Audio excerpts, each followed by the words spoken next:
The paradox of plenty, oil booms, and Petro-State. Stereo Lynn. The making of a Petro-State.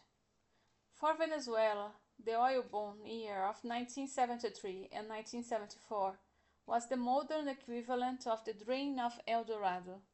Suddenly and unexpectedly, 10 billion flowed into the national treasury. Coinciding with this windfall was the landslide election of Acción Democrática Presidencial candidate Carlos Andrés Pérez. The oil boom provided financial resources of a magnitude never before seen in this small country of 12 million people, while the electoral sweep gave the new president the greatest popular mandate in this young democracy's history. His power apparently limitless, Paris immediately embarked on the boldest and most ambitious development blueprint Latin America had ever seen.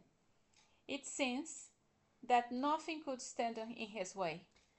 We are going to change the world, he was said so frequently to exclaim to his closest associates, interviews, cabinet ministers, in February 1978.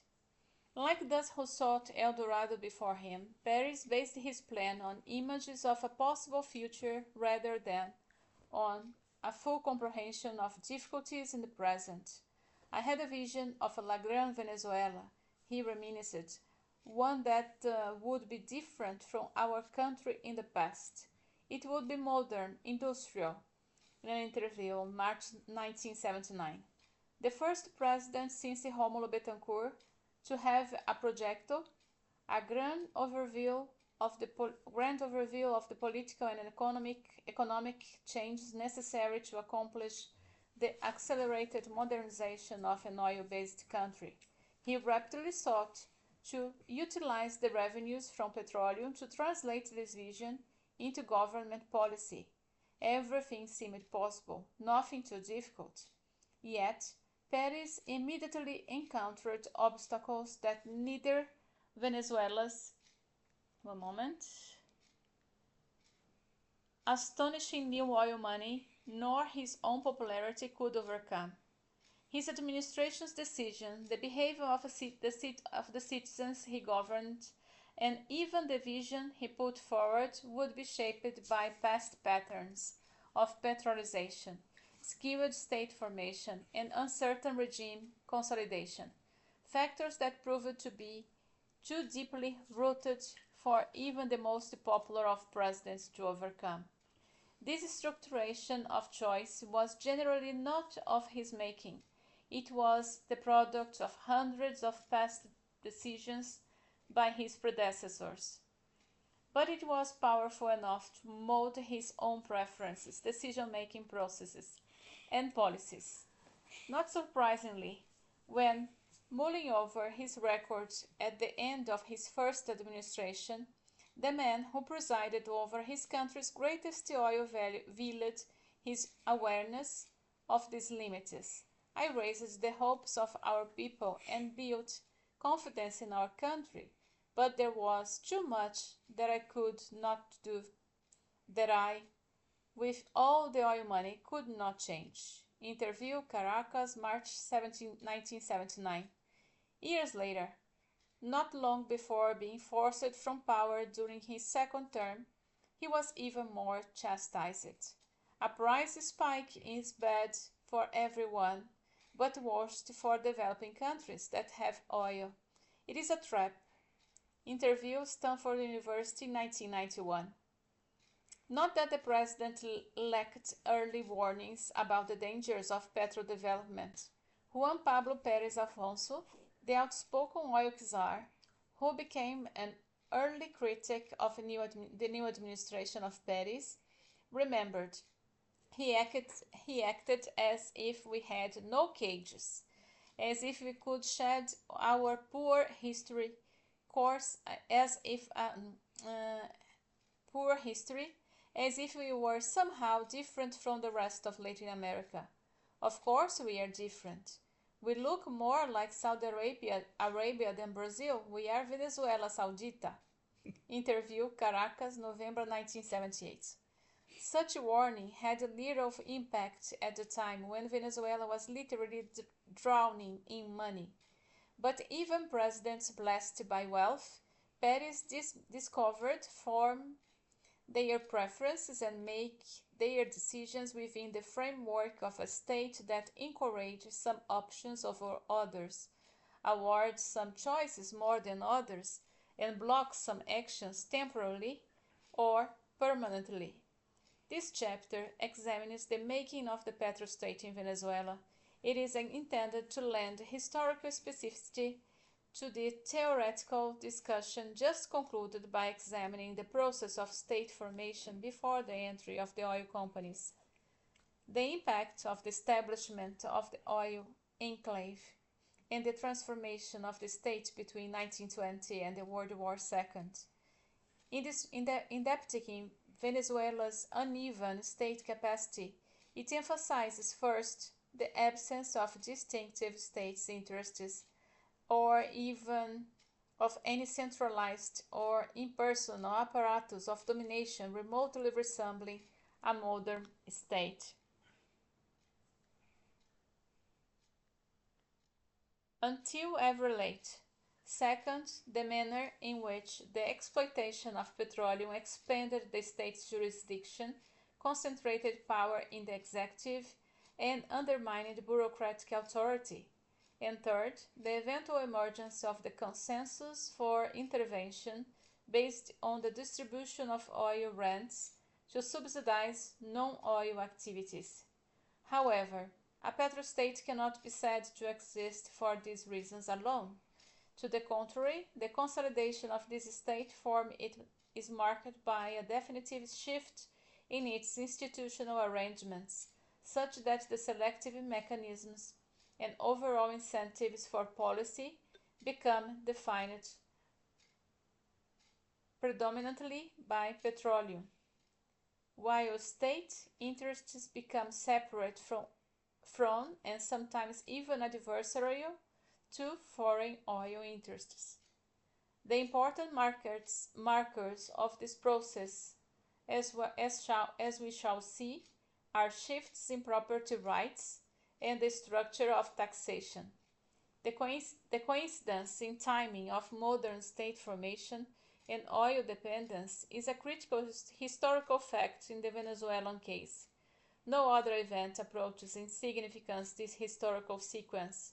From the moment the petroleum industry reached Venezuela, the demands of the production of oil for export shaped the institutions of the state, the evolution of the economy, the emergence of social classes, and the timing and the direction of regime change.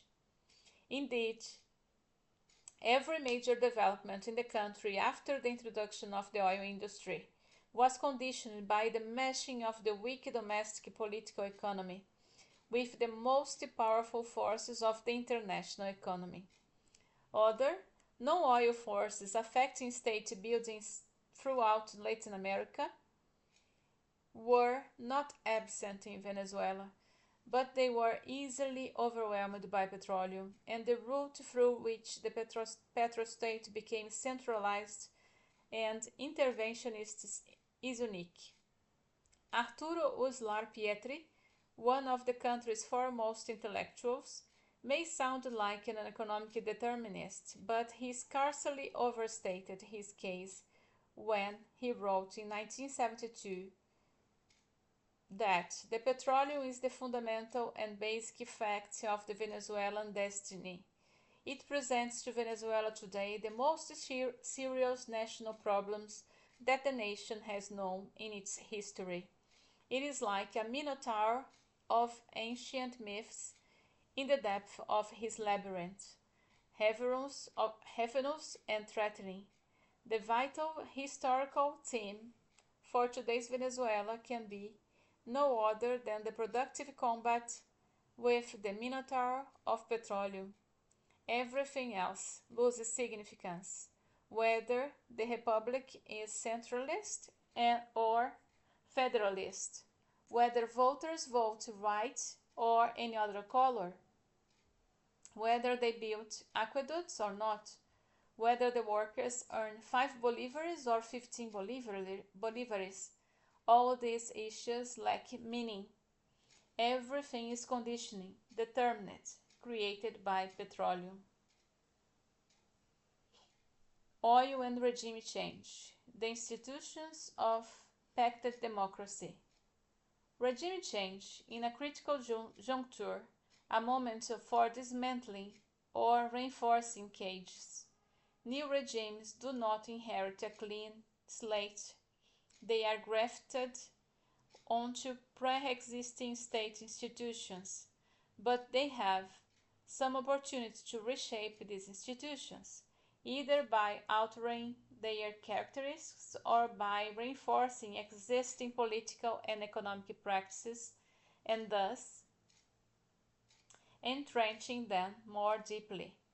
Surprisingly, from the point of view of reinforcement path, because democracy tends to disperse power of law, it might reasonably be expected to counteract patterns of an X dollars, rentier distribution of benefits, and the underdevelopment administrative authority that was the product of past state-building efforts. But in Venezuela, this was not the case.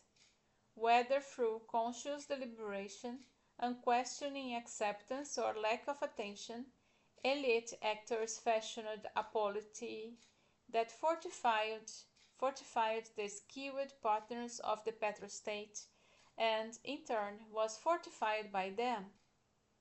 There was nothing inevitable but the creation of a mutually reinforcing pattern between the Petro-State and Venezuela's democracy. Although, all we shall see, powerful pulls explain the decisions of leaders at the time, but once this reinforcement was set in motion, it exacerbated petrolization, became a major barrier to readjusting the development trajectory, and later shaped the strategic calculation of the Paris administration in unfortunate but predictable decisions.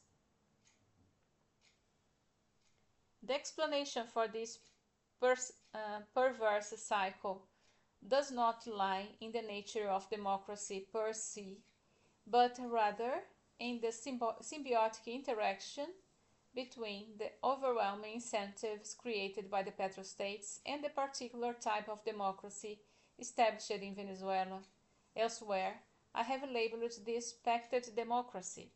Pacted democracies are established through elite bargains and compromises during the transition from authoritarian rule.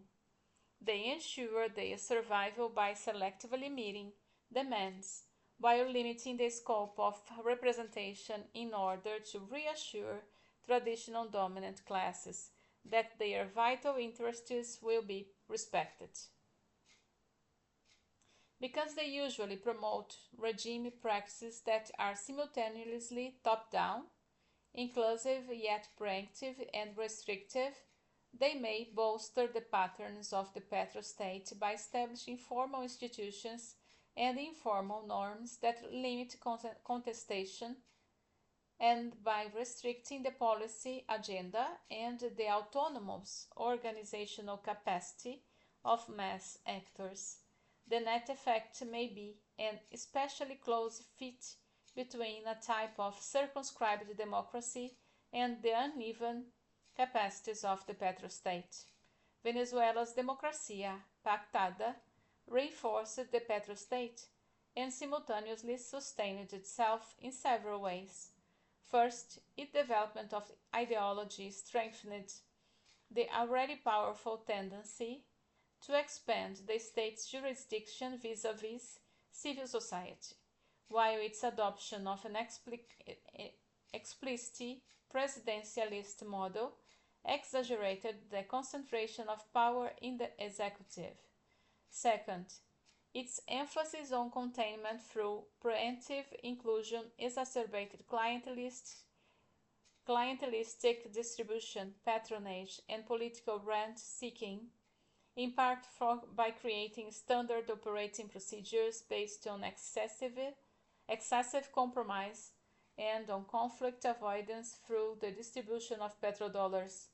In the short run, this practice nurtured regime stability, but in the long run, it undermined the state's administrative and technical abilities by encouraging a complicated spoil system, perpetuating the extreme permeability of the public sphere and awarding the predominance of politics over administration.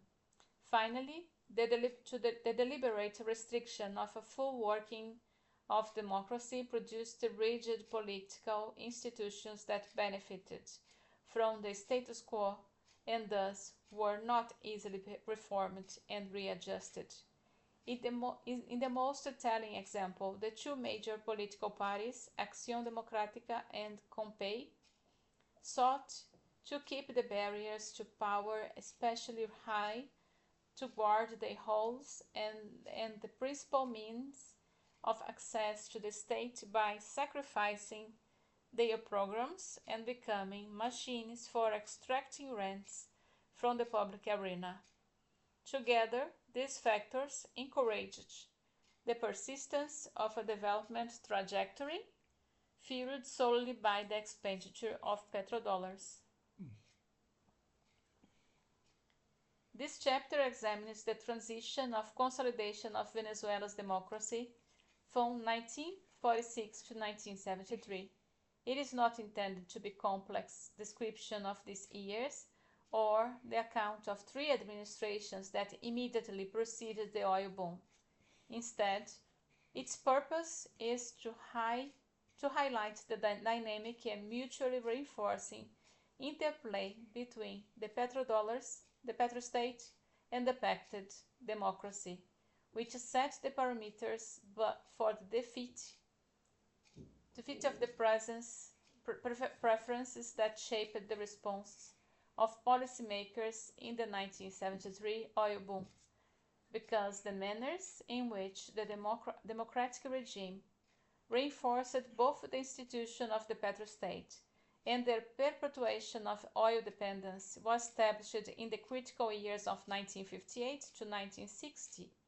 The chapter pays particular attention to the emergence of the Foundation Pacts in 1958, as well as the policy consensus institutions and the norms they engendered.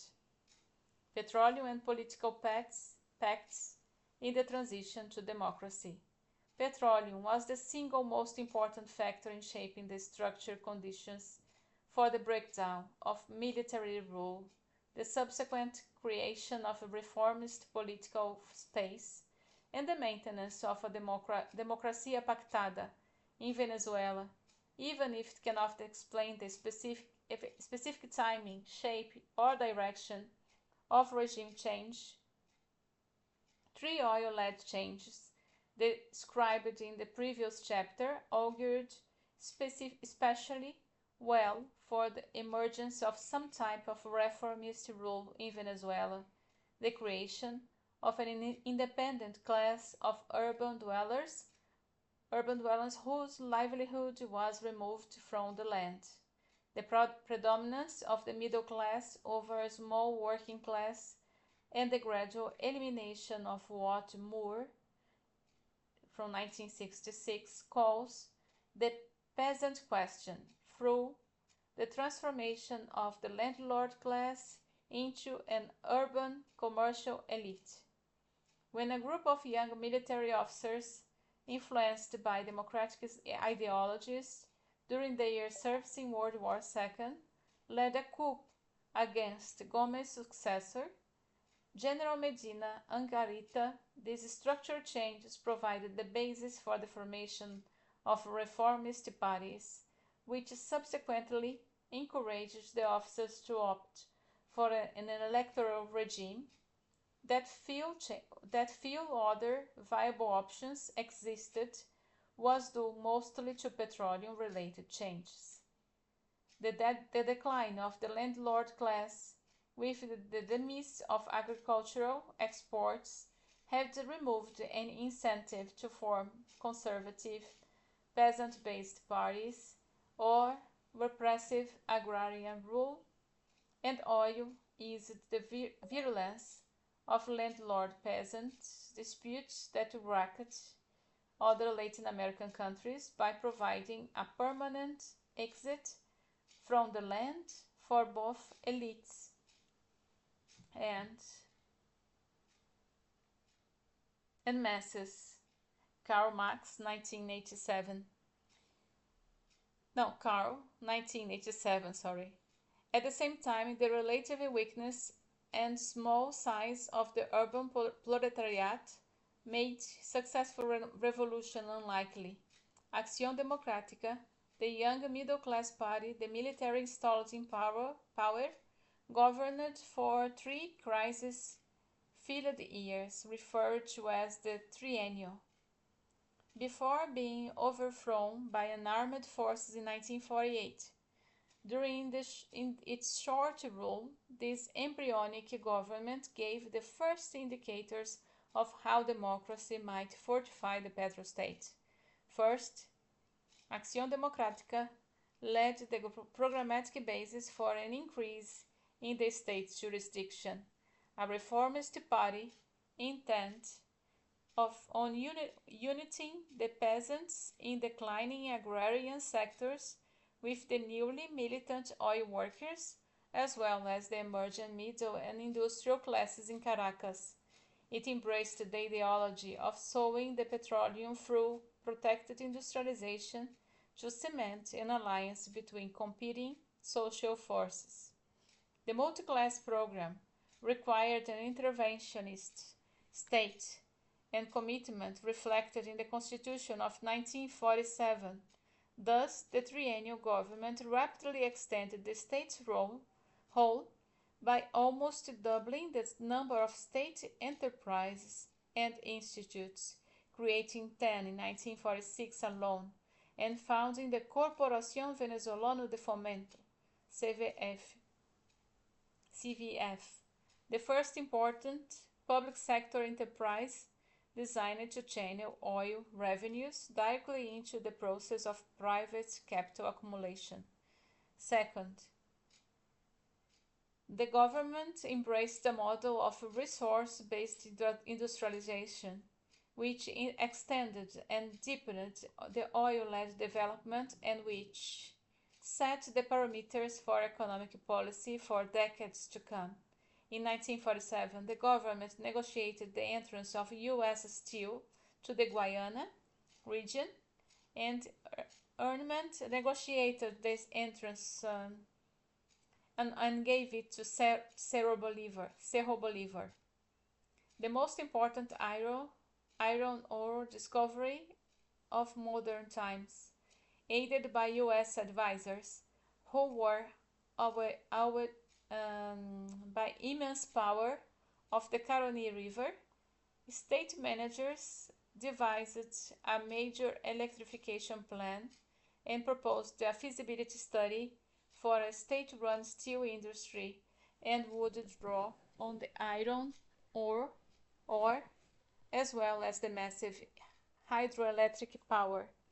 In the first jurisdictional expression of the state's new role as direct producer, Article 73 of 1947 Constitution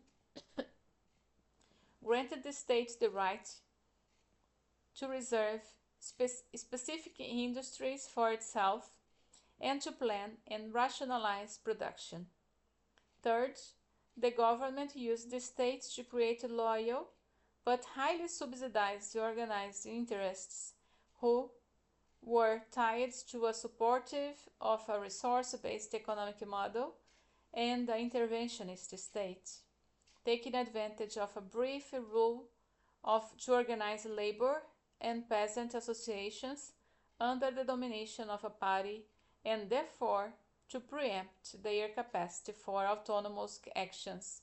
It establishes the nation's first labor federation, the Confederation of Venezuelan Workers, CTV, and formed the Peasant Federation. In a mere 3 years, the number of legal unions rose from 252 to 1014, and over 100 collective agreements were signed. The number of peasant syndicates leapt from 53 to 515 from 1971 to 1979.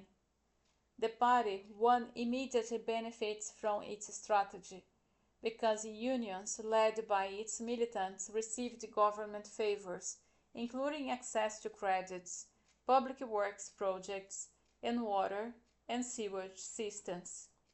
And union-led leaders rapidly advanced the party hierarchy. Mass organizations became a captured clientele of the loyal electoral base. As a result, political parties had to be responsive to the demands of these sectors, and the loyalties of unions also had to be continuously purchased with petrodollars. The triennial government accomplished all these goals through the expansion of public spending, and therein lay its essential weakness. Predictably, it sought first to distribute oil rents to cement its political support. When these became scarce and opposition to the new democratic regime grew, it initiated new battles over shares of oil rents with the foreign companies. Quick to understand the novel possibilities of development, tainted the 50-50 agreement, limited the awarding of concessions, formed the National Petroleum Company, and encouraged the organization of the Petroleum Workers' Federation.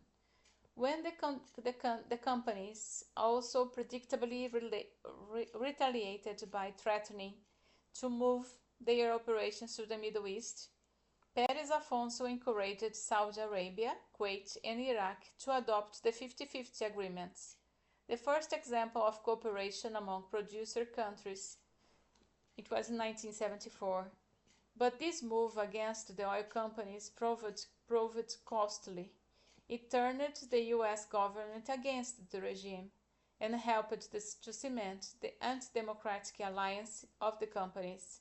Economic elites, frightened by the rapid organizing of workers, church officials opposed to secularization, other political parties alarmed by the hegemony of the party, and the army, all level, they arrived too late to support the party's efforts to remain in power, and it was overthrown by the armed forces.